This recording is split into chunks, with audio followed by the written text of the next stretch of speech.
Chào mừng các bạn đã quay trở lại với Gina kể chuyện và chương trình kể chuyện đêm khuya. Chúng ta đang cùng nhau theo dõi tập 2, cũng là phần kết của câu chuyện ngôn tình xuyên sách lãng mạn Yêu Anh Dù Chỉ Là Nữ Phụ. Ở phần trước, Trình Tư Nghiên sau 5 năm trốn chạy đã quay về và rơi vào tình thế tiến thoái lưỡng nan. Con gái Trình Tâm bị Quý Thanh Diễn giữ lại vì tưởng nhầm là cô trùng sinh, còn bản thân cô phải ẩn mình, chứng kiến sự độc ác của nữ chính Kiều Gia Gia và Quý lão gia. Mọi chuyện đang vô cùng rối ren và nguy hiểm. Đêm nay, bức màn bí mật cuối cùng sẽ được vén lên. Thân phận thật sự của Kiều Gia Gia là gì? Quyển sổ tay bí ẩn kia ẩn chứa sức mạnh khủng khiếp đến đâu? Trình Tư Nghiên sẽ làm thế nào để vừa bảo vệ con gái, vừa đối mặt với tình cảm phức tạp dành cho Quý Thanh Diễn, lại vừa phải chiến đấu chống lại số phận đã được định sẵn bởi một tác giả độc ác? Liệu tình yêu có đủ mạnh để phá vỡ những trang sách và viết nên một kết thúc có hậu? Hãy cùng Gina lắng nghe hồi kết của câu chuyện để tìm ra câu trả lời nhé. Chương 4: Hồi ức, vạch trần và cuộc chiến sinh tử. Bóng tối đột ngột bao trùm lấy căn biệt thự, và cùng với nó, nỗi sợ hãi quen thuộc xâm chiếm lấy tâm trí tôi. Chứng sợ bóng tối và không gian hẹp này đã ám ảnh tôi từ rất lâu rồi. Trong khoảnh khắc hoảng loạn đó, ký ức về một ngày cách đây 7-8 năm lại đột ngột ùa về, rõ nét như vừa mới xảy ra ngày hôm qua. Đó là một ngày trước sinh nhật của Quý Thanh Diễn. Tôi một mình đi dạo trong trung tâm thương mại, dự định chọn mua cho anh một bộ vest thật đẹp làm quà tặng. Nhưng rồi sự cố mất điện đột ngột xảy ra, cả trung tâm thương mại chìm vào bóng tối đen kịt. Chớ trêu thay, lúc đó tôi lại đang ở một góc khuất khá vắng vẻ trên tầng 7, bốn phía không một bóng người. Nỗi sợ hãi khiến tôi chỉ biết ngồi thụp xuống đất, không dám nhúc nhích, đầu óc trống rỗng, cảm giác như bị cả thế giới bỏ rơi. Theo bản năng, tôi run rẩy lấy điện thoại ra, gửi một tin nhắn cho Quý Thanh Diễn, chỉ dám hỏi dò một câu đơn giản: "Quý Thanh Diễn, anh đang làm gì vậy?" Vài giây sau, điện thoại rung lên. Tin nhắn trả lời của anh chỉ vỏn vẹn 3 chữ: "Đang họp." Thế là tôi lặng lẽ xóa đi dòng tin nhắn đã soạn sẵn trong đầu: "Chỗ em bị mất điện rồi, tối quá, em sợ lắm, anh có thể đến đón em được không?" Thay vào đó, tôi chỉ gửi lại một tin nhắn khác: "Không có gì đâu." Nhưng gần như ngay lập tức, điện thoại lại báo có tin nhắn mới từ anh vừa họp xong. "Em đang ở đâu? Anh đến tìm em." Giây phút đọc được dòng tin nhắn đó, tôi đã cảm động đến mức nước mắt cứ thế trào ra. Tôi vội vàng gửi định vị của mình cho anh: "Em ở góc tầng 7, hu hu. Chỗ này tối và đáng sợ lắm, không có tiếng động gì cả, em không dám di chuyển." Ngay sau đó, Quý Thanh Diễn gọi điện thoại cho tôi. Nhưng có lẽ do mất điện nên tín hiệu rất chập chờn, cuộc gọi cứ liên tục bị ngắt quãng. Không biết đã qua bao lâu trong sự chờ đợi và sợ hãi, điện thoại của tôi lại rung lên một lần nữa. Là tin nhắn từ Quý Thanh Diễn. Lần này chỉ có 2 chữ ngắn gọn: "Quay lại." Tôi ngẩng đầu lên, và qua ánh sáng yếu ớt từ đèn thoát hiểm phía xa, tôi nhìn thấy bóng dáng cao lớn quen thuộc của anh đang đứng cách đó không xa, hơi thở hổn hển, mồ hôi chảy dài trên thái dương. Ngay lập tức tôi biết anh đã phải chạy bộ 7 tầng lầu để lên đây tìm tôi. Tôi còn chưa kịp mở miệng nói lời cảm ơn, Quý Thanh Diễn đã bước nhanh tới, kéo tôi vào lòng, ôm chặt lấy tôi bằng vòng tay ấm áp và vững chãi. Lúc đó, tôi mới để ý thấy phía sau anh còn có một người nữa. Là thư ký riêng của anh, Tiểu Lý. Trên tay Tiểu Lý còn đang cầm một tập tài liệu dày cộp. Khi nhìn thấy Quý Thanh Diễn đang ôm chặt lấy tôi không buông, anh ta há hốc miệng, vẻ mặt không thể tin nổi, buột miệng hỏi: "Quý tổng, đây chính là chuyện lớn mà anh đang lái xe giữa đường đến hội nghị cũng phải bắt tôi quay đầu xe lại bằng được sao?" Tai tôi áp vào lồng ngực rắn chắc của anh, nghe rõ từng nhịp tim đang đập mạnh mẽ, gấp gáp vì chạy bộ. Anh siết chặt vòng tay hơn một chút, giọng nói trầm ấm vang lên bên tai tôi, nhưng lại là để trả lời Tiểu Lý. "Đúng vậy, em ấy chính là chuyện lớn nhất của cuộc đời tôi." Hồi ức thì luôn đẹp đẽ và ấm áp, nhưng hiện thực trước mắt lại vô cùng tàn khốc và đáng sợ. Bóng tối vẫn bao trùm. Tôi và Trình Tâm giống như 2 cây nấm nhút nhát đang đối mặt với hiểm nguy, chỉ biết ôm chặt lấy nhau, co rúm người trốn trong tủ quần áo rộng lớn, không dám bước ra ngoài. Con bé rõ ràng đã thừa hưởng hoàn toàn ghen sợ bóng tối của tôi. Cảm giác như đã trải qua rất lâu, tôi ngồi xổm trong tủ đến mức 2 chân tê dần, mí mắt bắt đầu nặng trĩu, gà gật thiếp đi. Cạch, cánh cửa tủ quần áo đột nhiên bị ai đó kéo mạnh ra. Tôi giật bắn mình tỉnh giấc, theo phản xạ che chắn Trình Tâm đang ngủ say ở phía sau lưng mình, ánh mắt đầy cảnh giác nhìn chằm chằm vào người vừa đến. Không biết từ lúc nào, mây đen ngoài cửa sổ đã tan đi, để lộ vầng trăng sáng vằng vặc. Ánh trăng trong trẻo, lạnh lạnh xuyên qua khung cửa sổ kính, chiếu rọi lên bóng dáng cao lớn của Quý Thanh Diễn đang đứng sừng sững ở cửa tủ. Cũng không biết mấy ngày qua anh đã đi đâu, làm gì. Bộ vest đen hàng hiệu trên người anh giờ đây lại phủ đầy những sợi lông mèo trắng muốt. Anh lặng lẽ nhìn tôi trong bộ dạng người giúp việc trung niên. Tôi cũng lặng lẽ nhìn anh, người đàn ông tôi vừa yêu vừa hận. Khoảnh khắc đó, thời gian như ngừng lại, không gian tĩnh lặng đến mức có thể nghe thấy tiếng tim đập của cả hai. Giống như chúng tôi đã cách xa nhau cả một thế kỷ vậy. Cuối cùng, anh đưa tay ra, nắm lấy cánh tay tôi, kéo tôi ra khỏi tủ quần áo một cách mạnh mẽ nhưng không hề thô bạo. Mặc dù tôi rất muốn quay lại bế Trình Tâm đang ngủ say ra cùng, nhưng Quý Thanh Diễn không cho tôi cơ hội đó. Anh nhanh chóng kéo tôi đi ra khỏi phòng ngủ, đi thẳng xuống khu vườn nhỏ phía sau nhà. Lòng tôi có chút thấp thỏm, bất an, cho rằng anh muốn nói chuyện gì đó quan trọng với tôi, có lẽ là về Trình Tâm. Nhưng không, anh chỉ kéo tôi đứng dưới bầu trời đêm, ngẩng đầu chỉ lên những vì sao lấp lánh và hỏi một câu chẳng liên quan. Đẹp không? Tôi ngơ ngác trong giây lát, rồi cũng ngẩng đầu nhìn lên. Bầu trời đêm nay quả thực rất đẹp, đầy sao. Tôi nở một nụ cười tiêu chuẩn 45 độ, khẽ đáp, đẹp. Quý Thanh Diễn gật đầu, vẻ mặt không rõ cảm xúc. Được, vậy thì ở đây ngắm sao cùng tôi một lát đi. Tôi nghĩ đến thân phận hiện tại của mình, một bà dì giúp việc trung niên, ngồi ngắm sao lãng mạn cùng ông chủ trẻ tuổi giàu có, thật quá vô lý. Tôi xấu hổ đến mức có thể dùng ngón chân đào ra một cái biệt thự 3 phòng ngủ 1 phòng khách ngay tại chỗ. Quý tổng, như vậy không ổn lắm đâu ạ. Dù sao thì tôi cũng chỉ là một người giúp việc lớn tuổi. Ánh mắt lạnh lẽo của Quý Thanh Diễn lập tức quét về phía tôi. Cái nhìn sắc như dao đó khiến tôi phải lặng lẽ ngậm miệng lại, không dám nói thêm lời nào. Đứng dưới bầu trời đầy sao lấp lánh, lòng tôi lại không kiềm được mà nhớ về một buổi tối khác, cũng rất nhiều năm về trước. Đó là một đêm trăng thanh gió mát, hôm đó trên trời cũng có rất nhiều sao như thế này.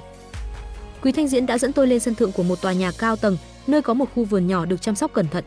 Đêm đó, anh đã uống một chút rượu, và trong cơn say anh đã nói anh thích tôi. Sáng sớm hôm sau, tôi còn cười trêu ghẹo anh, Quý Thanh Diễn, anh còn nhớ đêm qua sau khi uống say anh đã nói gì với em không? Anh chỉ hờ hững gật đầu, vẻ mặt tỉnh táo như chưa từng có chuyện gì xảy ra, nhớ chứ? Anh nói em rất xinh đẹp, em là người phụ nữ xinh đẹp nhất anh từng gặp. Tôi cố tình làm ra vẻ đau lòng, bĩu môi, xem ra anh không hề nhớ rõ là anh đã nói anh rất thích em. Không gian chợt trở nên im lặng. Quý Thanh Diễn không nói gì, chỉ lặng lẽ nhìn tôi. Tôi ngẩng đầu lên, bắt gặp ánh mắt dịu dàng đến lạ lùng của anh đang nhìn mình chăm chú. Khóe môi Quý Thanh Diễn khẽ nhếch lên thành một nụ cười nhẹ, anh đưa ngón tay thon dài ra, nhẹ nhàng vuốt ve gò má tôi. Câu đó là lúc anh tỉnh táo nói. Đáng lẽ tôi vẫn còn có thể chìm đắm trong hồi ức ngọt ngào đó thêm một lát nữa, nếu như Quý Thanh Diễn không đột ngột lên tiếng, cắt đứt dòng suy nghĩ của tôi. Anh nở một nụ cười như không cười, quay đầu lại nhìn thẳng vào mắt tôi, giọng nói bình thản nhưng lại ẩn chứa sự sắc bén, không còn gọi tôi là bà hay người giúp việc nữa. Đúng rồi, Trình Tư Nghiên. Nếu như hiện tại em đang trùng sinh thành cô hầu gái này, vậy thì cái phiên bản thu nhỏ của em đang ở trong phòng kia là thế nào? Anh ngừng lại một chút, ánh mắt trở nên sâu thẳm, giọng nói trầm xuống mang theo cả sự chờ đợi lẫn một chút uy hiếp. Tốt nhất, con bé là con của anh. Tốt nhất là như vậy. Ngay lập tức, hệ thống hét lên thất thanh trong đầu tôi. Ký chủ, cô bị lộ rồi. Thuật dịch dung sắp mất hiệu lực rồi. Tôi cũng hoảng loạn gào thét trong lòng, cậu không nói tôi cũng biết mà. Sau một cơn choáng váng bất ngờ không kịp đề phòng, lớp hóa trang trên người tôi tan biến như sương khói. Cơ thể tôi mềm nhũn, mất đi chỗ dựa, ngã vào lòng Quý Thanh Diễn. Anh không hề tỏ ra kinh ngạc chút nào, dường như đã đoán trước được điều này. Đôi mắt đen láy sâu thẳm của anh phản chiếu rõ ràng dáng vẻ vốn có của tôi, khuôn mặt trái xoan thanh tú, mái tóc đen dài thẳng mượt, đôi mắt to tròn linh động giờ đây đang mở lớn vì kinh ngạc và bối rối. Trong phút chốc, thời gian như ngừng lại. Quý Thanh Nghiên nhẹ nhàng đưa tay gạt những lọn tóc mái đang rối loạn của tôi ra sau tai, giọng nói trở nên dịu dàng đến lạ thường. Thật sự là em rồi, Trình Tư Nghiên. Anh khẽ thở dài, ánh mắt chứa đựng những cảm xúc phức tạp mà tôi không thể đọc được. Chỉ có em mới nhìn anh bằng ánh mắt như vậy. Bầu không khí dường như trở nên quá mức đúng đắn và có phần lãng mạn phải không? Nhưng tôi lại không thể để mình chìm đắm vào đó. Tôi vội vàng chỉ vào bộ vest dính đầy lông mèo của anh, cố gắng nói sang chuyện khác để che giấu sự bối rối của mình. Quý Thanh Diễn, anh dám lén nuôi mèo sau lưng em. Tại sao trên quần áo anh lại toàn là lông mèo thế này? Tôi cố làm ra vẻ tức giận, buộc tội anh. Trước kia lúc em muốn nuôi mèo, anh rõ ràng nói mình bị dị ứng lông mèo, sống chết không cho em nuôi. Thì ra là anh gạt em. Em ghét anh. Quý Thanh Diễn nghe tôi buộc tội, anh nghiến chặt răng, sắc mặt thoáng trở nên khó coi. Anh không lừa em, anh thật sự bị dị ứng. Anh khẳng định chắc nịch, nhưng lại không muốn giải thích thêm về chủ đề này. Anh nhanh chóng kéo tôi về vấn đề chính, giọng nói trở nên nghiêm túc và mang theo chút tổn thương. Vậy là em đã mang theo con gái của chúng ta chạy trốn suốt 5 năm. Em còn nói với con bé là tôi đã chết rồi sao? Tôi thất kinh thốt lên, chết? Chết thật? Làm sao anh biết được? Chậc, tôi đúng là đồ ngốc mà. Thì ra hai người các người đều đã thức tỉnh rồi sao? Hèn gì mà nội dung của cuốn tiểu thuyết này thế nào cũng luôn xảy ra trục trặc, không đi đúng hướng ta đã định. Giọng nói trả lời tôi không phải của Quý Thanh Diễn, mà là của Kiều Gia Gia. Cô ta không biết đã đứng ở phía sau chúng tôi từ lúc nào. Đôi mắt đẹp quyến rũ của cô ta giờ đây lại tràn ngập sự oán độc và hận thù điên cuồng.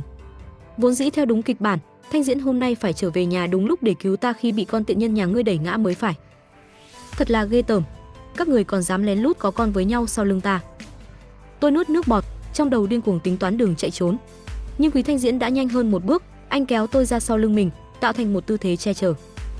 Giọng điệu anh trở nên căng thẳng, lạnh lùng nhìn thẳng vào Kiều Gia Gia. Tôi chưa bao giờ thích cô, cho dù cô có hao tổn tâm cơ đến đâu, dùng mọi thủ đoạn để cưỡng ép tôi ở bên cạnh cô, thì tôi cũng sẽ không bao giờ thích một loại người như cô. Những lời nói thẳng thắn và phũ phàng này của Quý Thanh Diễn dường như đã đâm trúng vào vết thương lòng sâu nhất của Kiều Gia Gia. Cô ta như hóa điên, đưa tay vò rối mái tóc được tạo kiểu cầu kỳ của mình, hét lên đầy đau đớn và phẫn uất. Không, không phải như vậy. Thiết lập của anh là phải cưng chiều em như công chúa. Anh phải yêu em, phải đau lòng vì em. Anh có biết em đã đáng thương và khổ sở thế nào không? Tại sao anh lại không yêu em chứ? Kiều Gia Gia dường như đã hoàn toàn mất kiểm soát. Cô ta run rẩy rút từ trong chiếc túi xách hàng hiệu ra chính quyển sổ tay cũ kỹ đã hại chết Quý lão gia. Càng làm cho người ta sợ hãi hơn chính là bây giờ cô ta lại lấy ra một cây bút, bắt đầu lia lịa viết gì đó lên quyển sổ một cách điên cuồng. Vừa viết, cô ta vừa lẩm bẩm những lời nguyền rủa đầy oán độc. Đã như vậy, các người đã không cho ta con đường sống, vậy thì tất cả các người đều đi chết hết đi cho ta. Giống như lão già kia vậy, phải chết trong đau đớn và tuyệt vọng. Chỉ trong vài giây ngắn ngủi sau khi cô ta viết xong, một cảnh tượng khó tin và kinh hoàng đã xuất hiện ngay trước mắt chúng tôi. Phần bụng phẳng lì của Kiều Gia Gia lại bắt đầu nhô lên với tốc độ mà mắt thường có thể nhìn thấy được. Chỉ trong nháy mắt, bụng cô ta đã phình to như một người mang thai sắp đến ngày sinh. Cô ta thỏa mãn cất quyển sổ đi, đưa tay nhẹ nhàng vuốt ve cái bụng đang phình to một cách bất thường của mình, rồi ngẩng đầu nhìn Quý Thanh Diễn bằng ánh mắt vừa van nài vừa điên dại. Thanh Diễn, anh xem này, em mang thai rồi. Em có thể sinh con trai cho anh rồi. Anh yêu em đi, có được không? Quý Thanh Diễn đột nhiên ôm chặt lấy đầu mình, cả người run rẩy, khuôn mặt lộ rõ vẻ đau đớn tột cùng, giống như đang phải cực lực đấu tranh với một thế lực vô hình nào đó. Anh lẩm bẩm, không. Có một sức mạnh kỳ lạ, vô hình đang thúc đẩy anh bước từng bước về phía Kiều Gia Gia, trái với ý muốn của anh. Tôi muốn giữ chặt lấy Quý Thanh Diễn, nhưng khi bàn tay tôi vừa chạm vào cánh tay anh, một luồng điện cực mạnh đột ngột truyền đến, khiến tôi đau đớn và theo bản năng phải rụt tay về ngay lập tức.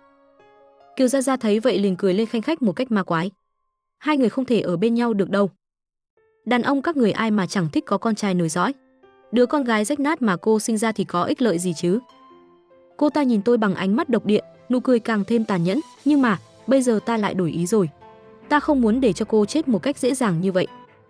Ta muốn để cho cô sống để tận mắt nhìn thấy ta và Thanh Diễn hạnh phúc. Ta muốn cho cô cũng phải trải nghiệm một chút cái cảm giác bất lực, đau đớn và khốn khổ mà ta đã từng phải chịu đựng. Những lời nói mơ hồ, điên loạn của Kiều Gia Gia làm đầu óc tôi cũng trở nên mơ màng, khó hiểu. Cuộc sống khốn khổ mà cô ta nói đến là gì? Cũng may vào lúc này, hệ thống đã biến mất cả buổi tối để đi điều tra cuối cùng cũng xuất hiện trở lại trong đầu tôi. Nó thông qua ý nghĩ, vội vã truyền đạt thông tin cho tôi. Tôi vừa mới điều tra xong lai lịch của Kiều Gia Gia trong thế giới hiện thực rồi. Ở đó, cô ta là một bà nội trợ toàn thời gian, cuộc sống vô cùng ngột ngạt và bất hạnh. Dường như cô ta đã viết ra cuốn tiểu thuyết này như một cách để trốn tránh và an ủi bản thân. Thiết lập về nhân vật Quý lão gia kia, thực chất là dựa trên hình mẫu ông bố chồng cay nghiệt của cô ta ngoài đời thực. Bố chồng Kiều Gia Gia cực kỳ trọng nam khinh nữ. Sau khi cô ta sinh đứa con đầu lòng là con gái, ông ta đã chì chiết, mắng nhiếc cô ta cả ngày là đồ không biết đẻ, ép cô ta phải tiếp tục sinh cho bằng được cháu trai nối dõi. Kết quả là sau khi cô ta liên tiếp sinh 3 đứa con gái, lần sinh cuối cùng vì bị băng huyết quá nhiều nên đã phải cắt bỏ tử cung. Chồng của Kiều Gia Gia ngoài đời thực, sau khi biết cô ta không thể sinh thêm con trai được nữa, đã lập tức chê bai cô ta, quang minh chính đại dẫn Tiểu Tam về nhà ở, ép cô ta phải chủ động đề nghị ly hôn. Cho nên, cô cố gắng đừng kích thích cô ta về phương diện con cái, đặc biệt là con trai, nếu không cô ta sẽ hoàn toàn nổi điên và làm ra những chuyện không thể lường trước được đấy.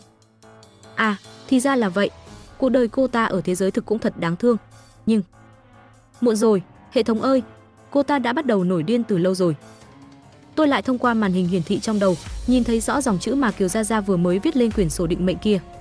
Để Kiều Gia Gia lập tức mang thai, sinh được con trai, làm cho Quý Thanh Diễn yêu thương cô ấy vô cùng. Mặc dù có một sức mạnh khó hiểu đang cố gắng thúc đẩy Quý Thanh Diễn về phía Kiều Gia Gia và tôi bị dòng điện ngăn cản không thể chạm vào anh, nhưng tôi cũng sẽ không bao giờ để cho cô ta được như ý.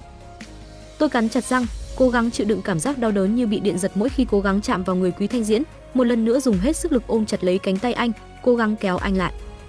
Đôi môi Quý Thanh Diễn đã trở nên trắng bệch vì đau đớn và gắng sức chống cự lại sức mạnh kia. Anh quay sang nhìn tôi, ánh mắt đầy đau lòng nhưng cũng vô cùng kiên định. Nghiên Nghiên, đừng lo lắng, dù anh có chết, anh cũng tuyệt đối sẽ không đi qua đó. Nhưng nỗ lực của cả hai chúng tôi dường như vẫn không thể lay chuyển được sức mạnh khủng khiếp từ quyển sổ kia của Kiều Gia Gia. Nó giống như một lời nguyền cổ xưa không thể nào phá giải.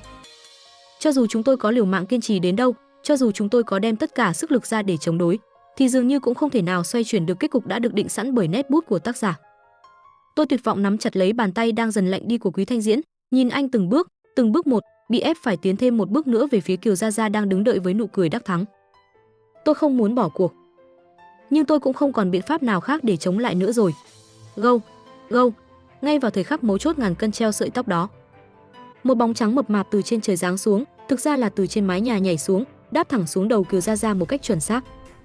Kiều Gia Gia bị bất ngờ, hét lên một tiếng thất thanh, theo phản xạ đưa tay lên che lấy cái bụng đang phình to của mình và liên tục lùi về phía sau. Quyển sổ tay cô ta đang cầm trên tay cũng vì thế mà rơi xuống đất. Mẹ ơi, con mang hệ thống đến giúp mẹ đây. Giọng nói non nớt nhưng đầy lo lắng của Trình Tâm vang lên từ phía cửa sau. Con bé không biết đã chạy ra từ lúc nào, đang đứng cách đó không xa vẫy tay lia lịa với tôi. Hệ thống, sau cú đáp ngoạn mục, nhanh như chớp ngậm lấy quyển sổ tay vừa rơi trên mặt đất, quay đầu bỏ chạy về phía lò sưởi trong phòng khách, nơi ngọn lửa vẫn đang cháy tí tách. Kiều Gia Gia lúc này mới ý thức được sự tình không ổn. Quyển sổ, nguồn sức mạnh của cô ta, đã bị cướp mất. Cô ta vội vàng hét lên và đuổi theo hệ thống. Nhưng đã quá muộn. Hệ thống đã ngậm chặt quyển sổ, lao thẳng đến bên lò sưởi đang cháy hừng hực. Củi lửa bên trong đang cháy rất lớn, tỏa ra hơi nóng rừng rực.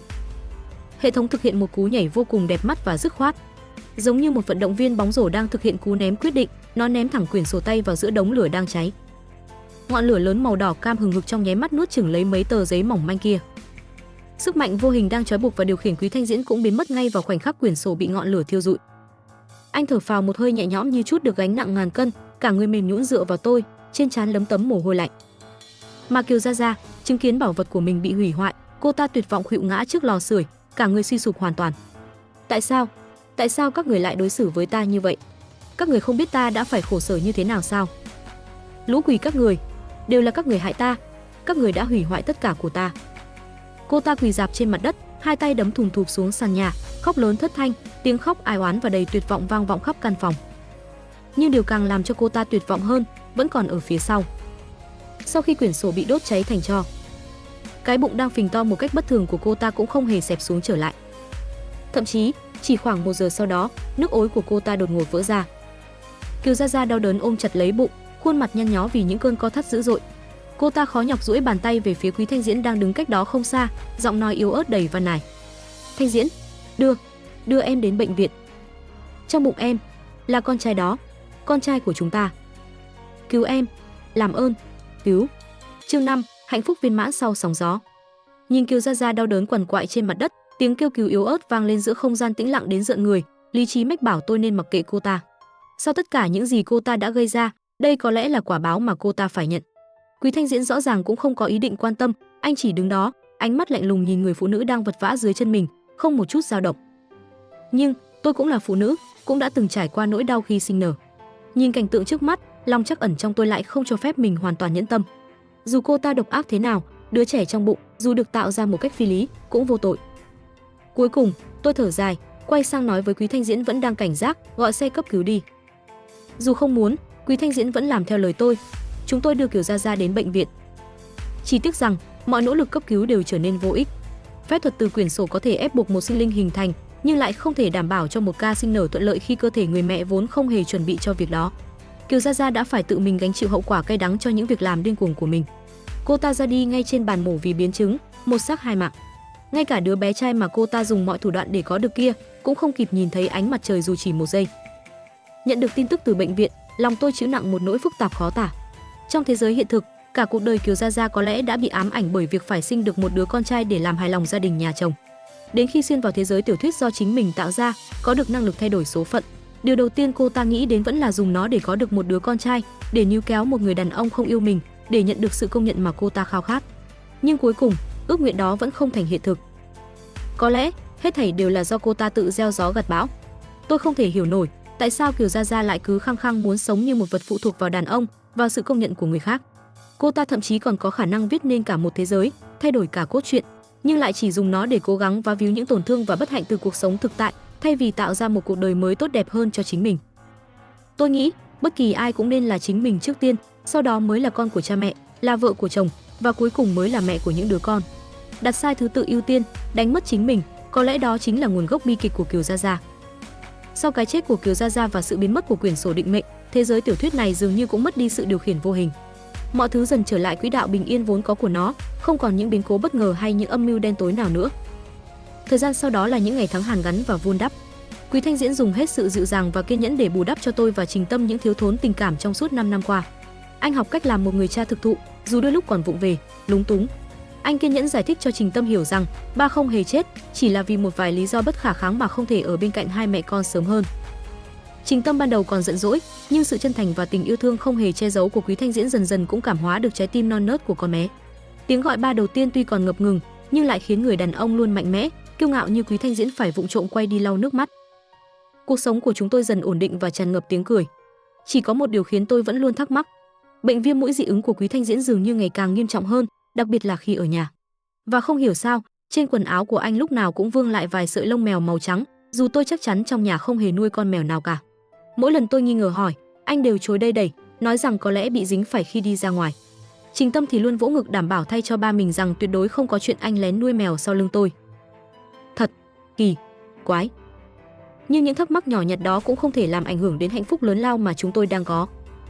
Và rồi, ngày trọng đại nhất cũng đến. Ngày Quý Thanh Diễn và tôi chính thức về chung một nhà. Đứng trên lễ đường trang hoàng lộng lẫy, dưới sự chứng kiến của những người thân yêu, dù không nhiều, Quý Thanh Diễn nắm chặt tay tôi, ánh mắt anh chứa đựng tình cảm sâu đậm và sự chân thành tha thiết. Anh nhìn tôi, giọng nói trầm ấm vang lên, là những lời từ tận đáy lòng.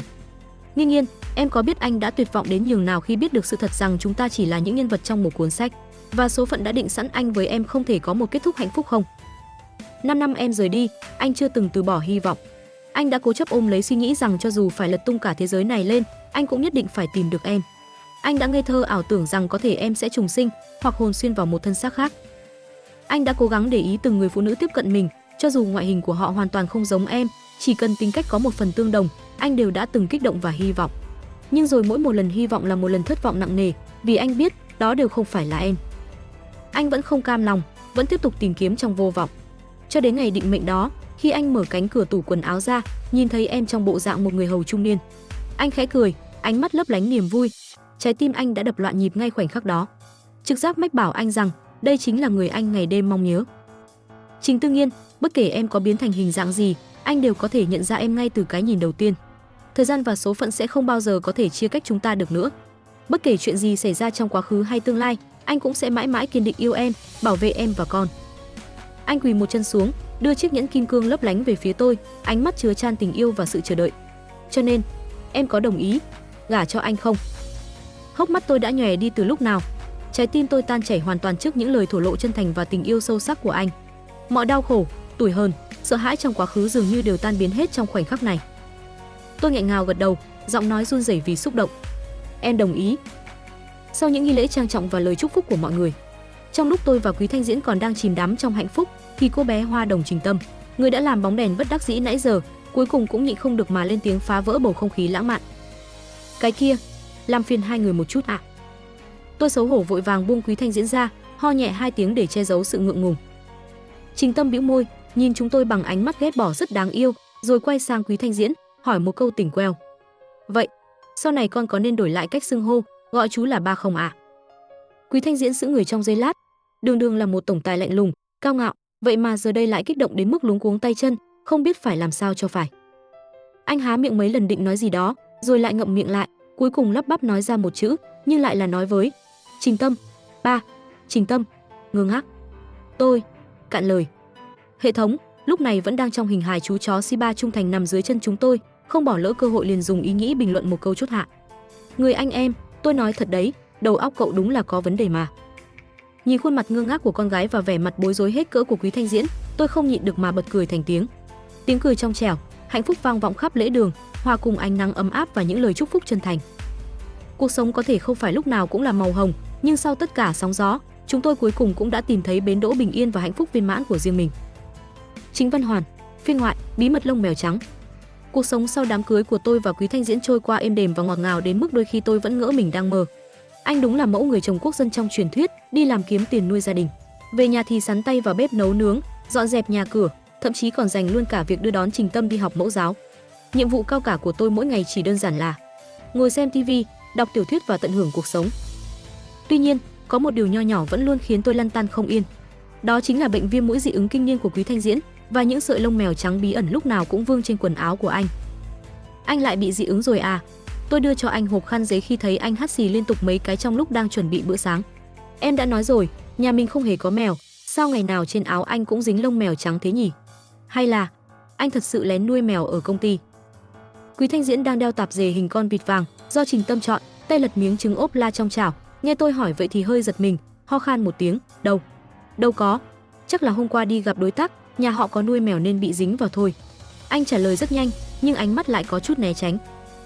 Tôi nheo mắt nghi ngờ, lại là lý do này, lần nào hỏi anh cũng nói vậy. Đúng lúc này, Trình Tâm từ trên lầu chạy xuống, ôm lấy chân ba mình, giọng nói trong trẻo, ba ơi, sáng nay ăn trứng hình trái tim nha ba. Quý Thanh Diễn lập tức quên ngay chuyện lông mèo, cúi xuống bế con gái lên, cưng chiều đáp, được thôi, công chúa nhỏ của ba muốn gì cũng được.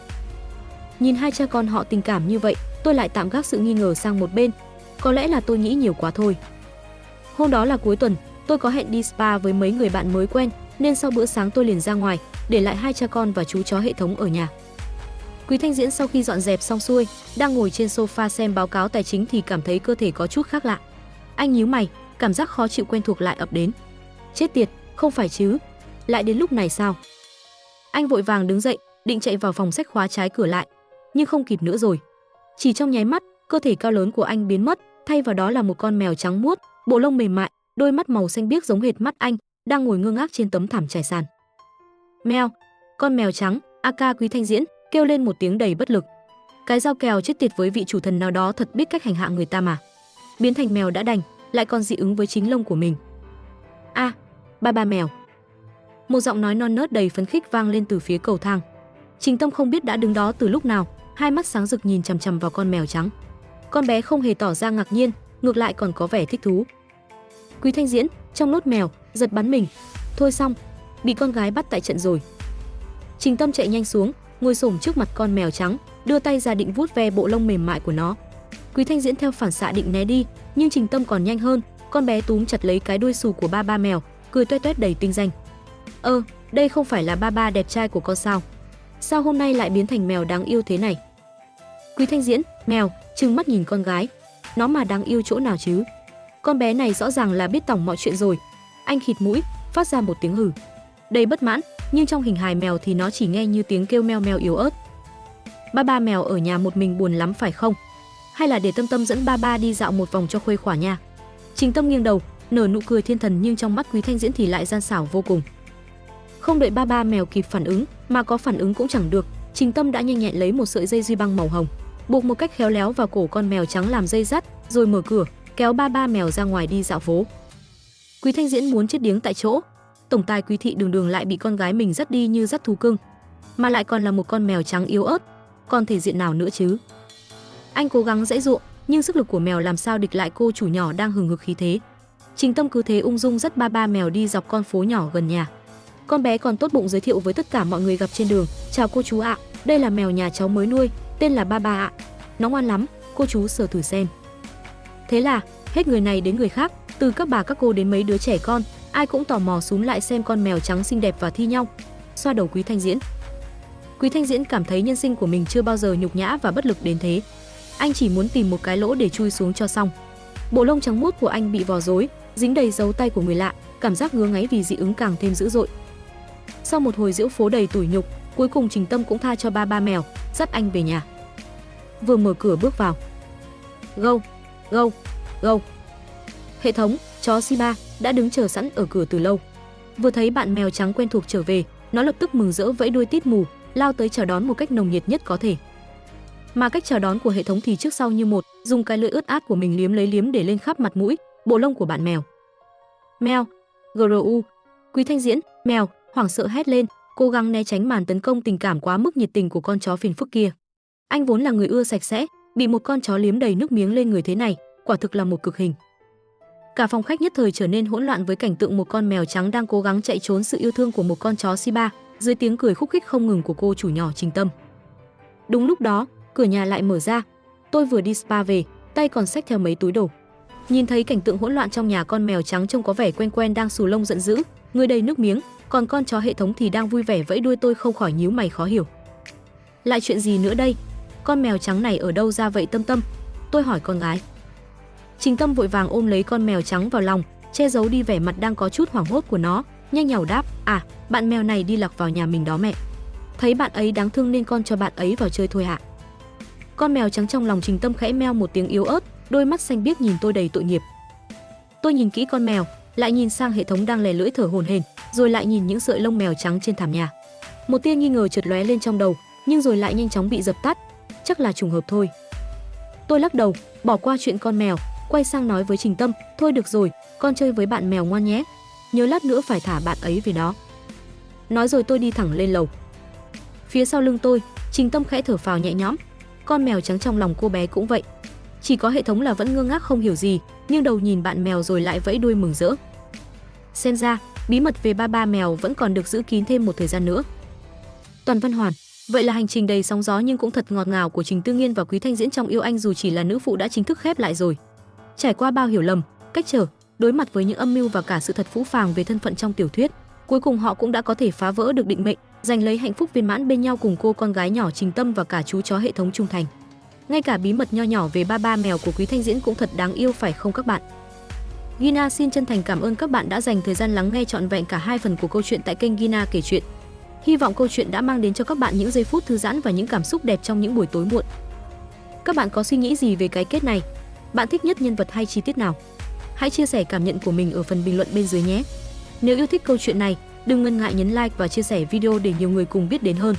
Và nếu bạn là người mới, hãy ủng hộ Gina bằng cách nhấn nút đăng ký kênh và bật chuông thông báo để đón nghe những câu chuyện hấp dẫn khác nha. Một lần nữa, xin cảm ơn sự đồng hành của các bạn. Chúc các bạn ngủ thật ngon và có những giấc mơ ngọt ngào.